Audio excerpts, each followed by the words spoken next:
Early one morning, two alarming calls reached the police department. When officers arrived at the scene, they were met with a shocking sight. However, unraveling the mystery of what had happened proved to be more challenging than anyone anticipated. It took 13 years of investigation before the dark secret was finally uncovered. Heidi Erickson was born on December 14, 1984, in the small town of Falcon Heights, Minnesota. She grew up in a large, loving family, with devoted parents and two brothers. From an early age, Heidi was known for her academic ambition and active lifestyle. She enjoyed making greeting cards for her friends, playing basketball and tennis, and singing in the choir. In high school, Heidi joined the youth group at her church community, where she met Nick Furcus, a boy 2 years her senior who lived in the same neighborhood. The pair soon began dating, and 2 years later, they married. According to friends and family, Heidi and Nick's marriage seemed perfect. They rarely argued, frequently traveled, attended church together, and led an exemplary life. The couple also had ambitious plans for the future. Heidi secured a job at a financial firm where her father worked, while Nick became a director at a local carpet cleaning company. Additionally, they led various youth groups in their church. 2 years after their wedding, they moved into a new home in St. Paul, nestled in a safe and peaceful area, away from the city's hustle and bustle. It seemed they were destined for a happy and carefree future, until everything changed on April 25, 2010. At 6:32 a.m., a call was made from their home to emergency services. Heidi's voice, filled with fear, reported that someone was trying to break into their house. She provided the address, and then there was a loud bang, a woman's scream, and the call abruptly ended. The operator dispatched police officers to the location and attempted to call back, but there was no answer.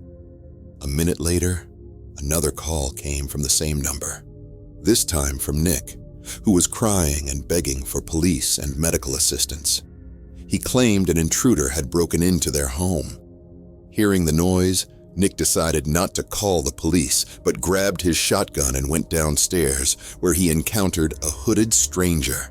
A struggle ensued, during which the shotgun discharged twice. One shot hit the intruder in the leg and the other hit Heidi in the back. The police arrived quickly, finding Nick injured and Heidi already dead. Nick was taken to the hospital, where he received treatment for his wounds, which, although serious, were not life-threatening. Investigators began examining the crime scene. They noted that there were no signs of forced entry and the front door lock was intact. This suggested that the intruder either had access to a key or the couple had forgotten to lock the door. Inside, there were signs of a struggle, bloodstains, and Nick's shotgun, but no solid leads. Meanwhile, police canvassed the neighborhood, hoping to find the perpetrator nearby. They employed search dogs, but the trail went cold. Neighbors shared their observations. One reported hearing a car speeding away from the area between 6:15 and 6:20 a.m., while another heard a man scream around 6:20 a.m. These accounts corroborated each other, leading detectives to believe the scream was Nick's. However, there was a puzzling detail. Heidi's call to emergency services was logged at 6:30 a.m., yet neighbors reported hearing Nick scream about 10 minutes earlier. Given the timeline, it seemed unlikely that the intruder spent more than a few minutes in the house before fleeing. Lacking concrete evidence, investigators visited Nick in the hospital to gather more details. Nick recounted that he woke up around 6 a.m. and went downstairs for a drink of water. Hearing a noise near the front door, he discovered someone trying to break in. He rushed upstairs, woke Heidi, and told her to call 911. Grabbing his shotgun, he decided they should go downstairs and exit through the back door. However, as they reached the first floor, the intruder entered and attacked Nick. During the struggle, the shotgun went off, hitting Heidi and then Nick. After the intruder fled the scene, Nick managed to reach the phone and call the police. According to him, the attacker was a man between 182 to 189 centimeters tall and weighed approximately 100 kilograms. The assailant was wearing a black hoodie pulled over his head, which obscured his face and made it difficult for Nick to see any other distinguishing features. This lack of detail significantly complicated the police investigation. Detectives considered a few theories. The first was that it was a robbery gone wrong. Nick and Heidi were well off, and their home was filled with valuable items. The second theory was premeditated murder. However, this scenario seemed unlikely, as the investigators found no indications that anyone had a motive to kill the couple. Naturally, they also considered Nick as a suspect, which is common in such cases. However, there were a few points to consider. Firstly, Heidi had called 911 herself, and according to Nick, they were already on the phone with the operator when the intruder broke in. Secondly, Heidi's friends and family vouched for the couple, saying they had no serious issues. They were described as happy, had just returned from a vacation, and Heidi had never complained about Nick being aggressive. Detectives decided to dig deeper into their lives and soon uncovered something interesting. Despite their outward appearance, the couple had severe financial problems. To the investigators' surprise, Nick and Heidi were supposed to move out of their home the day after the incident. They had taken out 2 loans to buy the house in 2005 and had been making payments until 2008. Since then, they had defaulted, and the bank had decided to foreclose on the house. Nick had even hired a legal firm to delay the foreclosure. However, the house was eventually sold at auction, and the couple was supposed to vacate by April 26, 2010. When police questioned Nick again, he admitted that they were facing financial difficulties. The couple had planned to move, but hadn't decided where to go. They were too embarrassed to inform their relatives about the foreclosure.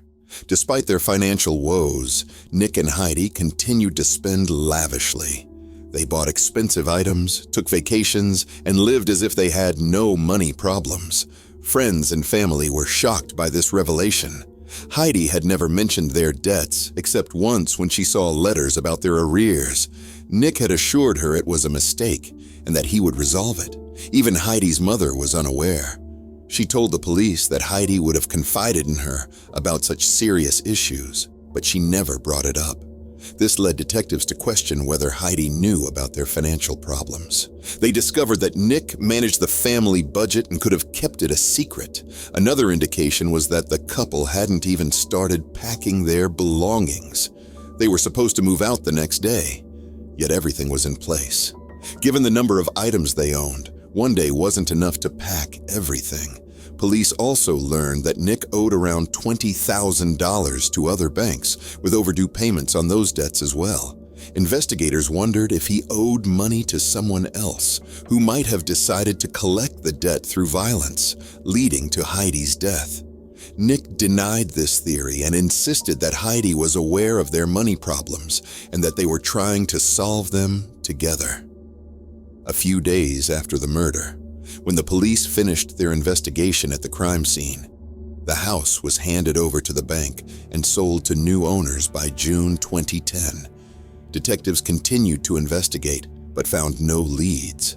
Nick was frequently called in for questioning and cooperated fully, even providing a DNA sample. However, he eventually grew tired of being treated as a suspect and hired a lawyer, who advised him to stop communicating with the police.